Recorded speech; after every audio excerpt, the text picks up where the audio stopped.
nga mare, kaya kinakabahan ako sa mga materyales ng kapatid ko. Bahain pa naman dito, baka nagsitigas na yung semento. Ringat mabubura na naman siya sa mapa, nakababad pa yung mga bakal niya. Bakal pa ba to o kalawang na may konting bakal?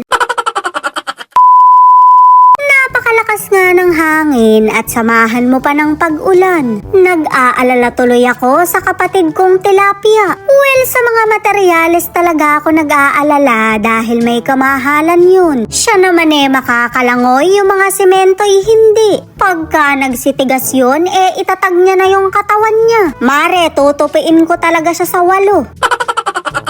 Biningay nasa bungad pa lang kami pero nakikita ko na yung baha. Sinafety naman daw nila yung semento kaya wag akong mag-alala. Medyo kinakabahan nga rin ako sa tambak dahil baka kumalat na. Wala pa naman akong tiwala sa bakod niya, baka lumit go na. Oh, loko, going strong pa rin pala, dinaig pa yung relasyon nyo. Hindi ngay naglakad-lakad kami para i-check yung mga materyales niya. O diba, sinasakop na naman siya ng baha. Ayaw ka talagang iwanan sis, pinaglihi ka ba sa bulig? Isang ulan pa lang yan pero binabalik ka na sa fish pond. Wala pang ang tambak dito sa bandang likod kaya naipon na naman yung tubig. Shoot, amare, nangalawang na yung mga bakal. Pwede pa bang gamitin to? Hindi ba makakaapekto sa tibay to? Well, nagtatanong lang naman ako dahil hindi ako kontraktor. Mare, ako lamang ay isang tumador. Naipato nga nila sa paleta yung mga semento na dating nakadikit lang sa lupa. Pinipindot ko kung matigas dahil baka naanggihan. At dito ko nga napatunayan na hindi lahat ng hinahawakan ko tumitigas. Malalambot naman sila kaya nakahinga na ako ng maluwag. Magpapakabog ba naman ako? Syempre mas maluwag pa rin ako. Chinik nga namin yung mga gamit ni Foreman dahil baka nabasa yung makina. May takip naman siya pero tumiklop sa lakas ng hangin. Sana nga'y hindi masira to dahil wala na silang ipanghahalo sa simento. Mare, wala rin akong ipampapaluwal kaya kailangan niyang gumana. Amaze nga yung kapatid ko dahil hindi nabawasan yung lupa niya. Matigas daw yung nabili ko kaya walang pagguho.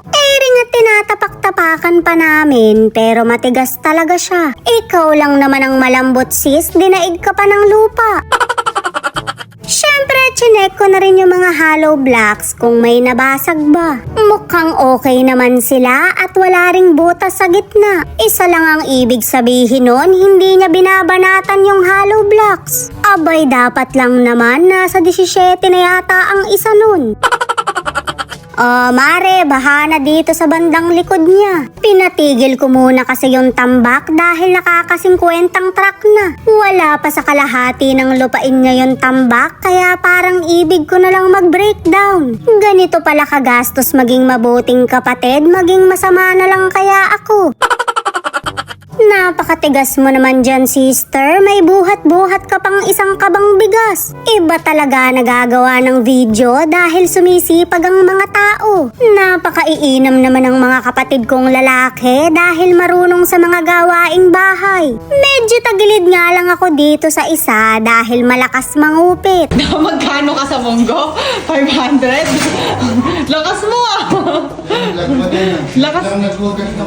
Ay, napakasipag. Napakasipag naman ang kapatid ko. Naghuhugas ng plato. Teka, hindi pa ako tapos sa'yo. Ano ba? 500? Oh. Lakas mo sa kickback ah. Kita mo nga to, kuha yung sahog. 500. 500 yung Hindi tanong mo nga kay kuya. Sabi ni Jerome, 500. Kuya, magkano ba ako? Ano sahog nito? 1 kilong baboy? Oh, 350 lang ate. Hoy, nakakapagmunggo ko na 100 piso. Ate, munggo pa lang 70 na. 70? Oh, tokwa. Tokwa. Magtutuusan ba tayo? 7.20 niyan. 5 na. Ito, mahal na mahal na. Ay. Mahal na bentahin. Alright, washing plates. Washing the dishes. Washing the dishes.